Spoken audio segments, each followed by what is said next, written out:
Bismillahirrahmanirrahim. Assalamualaikum warahmatullahi wabarakatuh. Perkenalkan, nama saya Hafiz Adil Fadilah. Saya dari Universitas Muhammadiyah Jakarta, Fakultas Fisik, Prodi Kesejahteraan Sosial. Saya di sini akan menjelaskan tentang negara dan sebuah pemerintahan. Tapi sebelum itu saya mereferensi dari buku Profesor Miriam Budiarjo. Dijelaskan bahwa negara adalah suatu organisasi dalam suatu wilayah yang memiliki kekuasaan tertinggi yang sah dan ditaati oleh rakyatnya. Adapun syarat bisa terbentuknya negara yaitu 1. Dia mempunyai wilayah.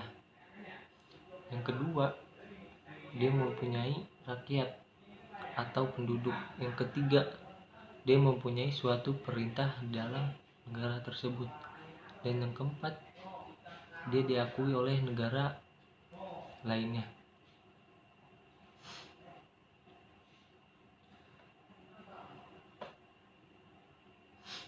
Dan di dalam negara itu pun ada sebuah lembaga. Lembaga itu yang mengatur sebagian dalam negara.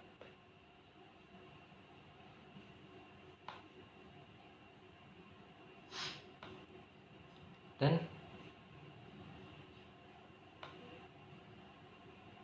pengertian lembaga sendiri pun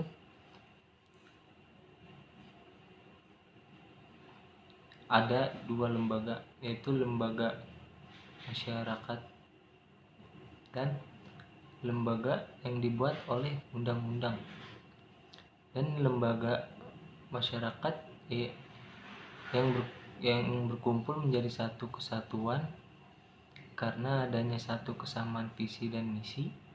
Selain visi dan misi, dalam lembaga juga mengandung nilai-nilai norma, adat dan unsur kemasyarakatan yang dianut oleh masyarakat yang sama. Dalam lembaga nantinya juga terdapat aturan yang disepakati bersama sehingga berjalan sesuai dengan keinginan bersama. Fungsi lembaga sendiri yaitu yang pertama, memberi pedoman kepada anggota masyarakat bagaimana mereka harus bertingkah laku atau bersikap dalam menghadapi masalah yang berkembang dan muncul di lingkungan masyarakat. Dan yang kedua, menjaga keutuhan di masyarakat. Dan yang ketiga, memberikan pengarahan pada masyarakat untuk mengadakan sistem pengadilan sosial. Macam jenis lembaga yaitu pertama ada lembaga keluarga, yang kedua lembaga pendidikan, ketiga lembaga agama, yang keempat lembaga kesehatan, yang kelima lembaga politik, dan keenam lembaga budaya, ketujuh lembaga ekonomi, dan kedelapan lembaga hukum, dan masih banyak lembaga lainnya. Yang pertama yaitu lembaga keluarga. Lembaga keluarga dapat dikatakan bahwa lembaga yang paling dasar, yang terdiri dari keluarga inti dengan anggota ayah, ibu, dan anak-anaknya. Yang kedua yaitu lembaga pendidikan. Lembaga pendidikan adalah lembaga yang berorientasi pada pendidikan, tempat belajar dan mengajar, di mana anggotanya dapat belajar untuk menjadi lebih baik lagi di satu bidang. Dan yang ketiga lembaga agama. Lembaga agama adalah lembaga yang berhubungan dengan agama tertentu dan anggotanya mempunyai keyakinan terhadap agama yang sama. Di dalamnya para anggotanya dapat berbagi ilmu dan melakukan kegiatan bersama yang bermanfaat atas nama keyakinan masing-masing. Dengan adanya lembaga agama juga bertujuan untuk mempererat persatuan untuk umat beragama. Lembaga yang keempat yaitu lembaga kesehatan. Lembaga kesehatan yaitu tujuannya untuk menjadikan seluruh masyarakat dapat selalu sehat secara mental ataupun fisik. Terkadang ada banyak kegiatan yang berhubungan dengan kesehatan yang akan dilaksanakan oleh lembaga kesehatan ini secara cuma-cuma untuk masyarakat yang tentunya direspon sangat baik oleh masyarakat. Yang kelima yaitu adalah lembaga politik. Lembaga politik biasanya adalah lembaga di dalam masyarakat yang berhubungan dengan menangani masalah yang berkaitan dengan tata tertib, aturan, dan administrasi tertentu. Lembaga politik juga membantu masyarakat dalam berbagai hal dan menjadi tempat berkumpul orang-orang yang mempunyai visi dan misi. Yang keenam yaitu lembaga budaya. Lembaga budaya termasuk lembaga yang penting karena membantu masyarakat untuk mengembangkan serta melestarikan budaya yang ada. Yang ketujuh yaitu lembaga ekonomi. Lembaga ekonomi adalah lembaga dalam masyarakat yang berhubungan dengan masalah ekonomi dan mempunyai tujuan supaya kebutuhan ekonomi dalam masyarakat bisa terpenuhi dengan baik. Jadi adanya lembaga itu untuk mengatur sistem yang ada di dalam negara, yaitu tentang keluarga, pendidikan, agama, kesehatan, politik, budaya, ekonomi, dan sebagainya.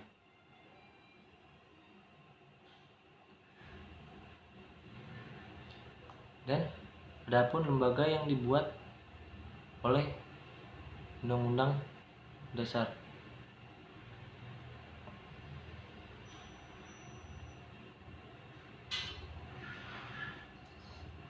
yaitu seperti DPR, MPR, MA, dan lain-lainnya.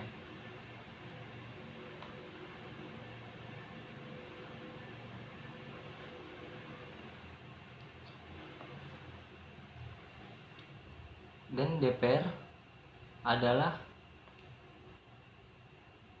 legislatif yang mempunyai kedudukan sebagai lembaga negara. Untuk anggota DPR berasal dari anggota partai politik yang mencalonkan diri pemerintahan umum pemilu.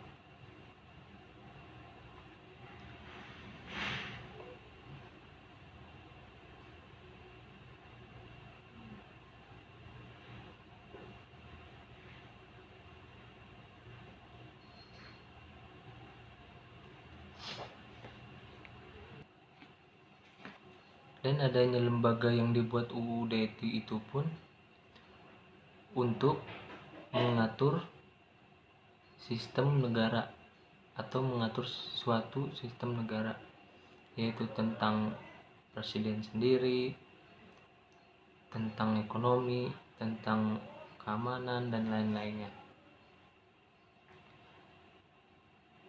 Adapun bentuk negara kesatuan.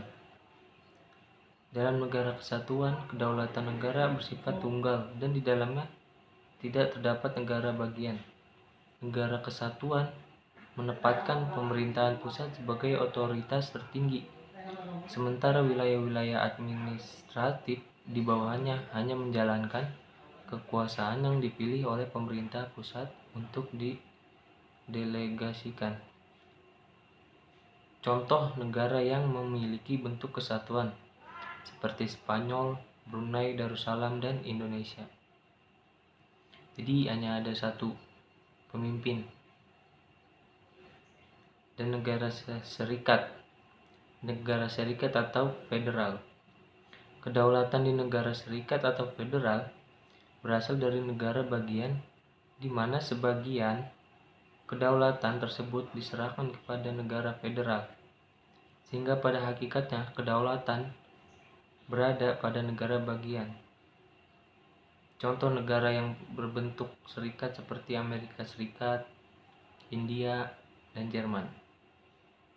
Dan ciri-ciri negara serikat yaitu 1. Mempunyai lebih dari satu kepala negara atau mempunyai lebih satu dari presiden, 2 presiden gitu. Yang kedua, memiliki lebih dari satu konstitusi. Yang ketiga, memiliki lebih dari satu kabinet. Keempat, memiliki lebih dari satu lembaga perwakilan.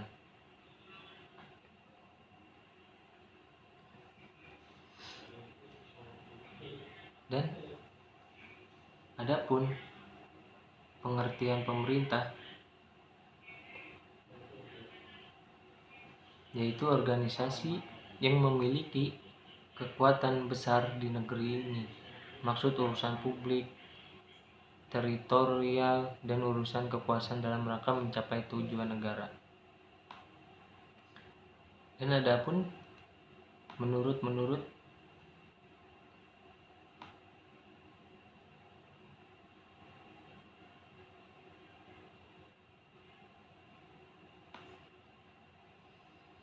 jadi secara keseluruhan yaitu pemerintah menjalankan wewenang di berbagai bidang, yaitu tugas pemerintah menjalankan wewenang di berbagai bidang, dari bidang ekonomi, politik, administrasi, dan lain-lain.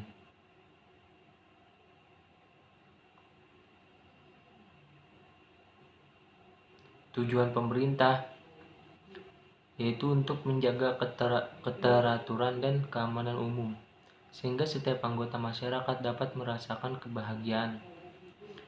Adapun beberapa tujuan pemerintah adalah sebagai berikut. Yang pertama, melindungi hak asasi manusia, kebebasan, kesetaraan, perdamaian, dan keadilan bagi seluruh rakyat. Yang kedua, menjunjung tinggi dan menjalankan konstitusi sehingga setiap warga negara diperlakukan dengan adil. Dan yang ketiga, menjaga perdamaian dan keamanan di dalam masyarakat dengan menerapkan hukum secara adil. Yang keempat, melindungi kedaulatan bangsa dari berbagai unsur yang mengancam baik dari dalam maupun dari luar. Dan yang kelima, membuat dan menjaga sistem moneter sehingga memungkinkan perdagangan domestik dan internasional berjalan dengan baik. Dan yang keenam, menarik pajak dan menetapkan APBN secara bijak sehingga pengeluaran negara tepat sasaran. Dan yang ketujuh, membuka dan menciptakan lapangan kerja sebanyak-banyaknya sehingga kesejahteraan masyarakat menjadi lebih baik. Dan yang keenam dan yang kedelapan, menjaga hubungan diplomatik dengan negara lain dengan cara membangun kerjasama di berbagai bidang. Jadi itulah tujuan dari pemerintahan. Mungkin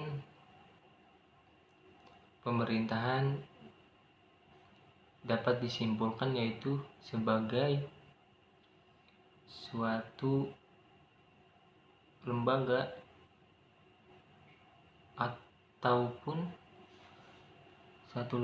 ataupun yaitu kesimpulan tentang pemerintah, yaitu adanya lembaga yang mengatur mau dari segi ekonomi, segi agama, diplomatik, serta lain-lainnya. Ya, mungkin cukup dari saya. Saya mohon maaf apabila mungkin masih banyak salah kata atau salah penyampaian. Mohon dimaafkan. Kurang lebihnya saya mohon maaf. Wabillahi taufiq wal hidayah. Wassalamualaikum warahmatullahi wabarakatuh.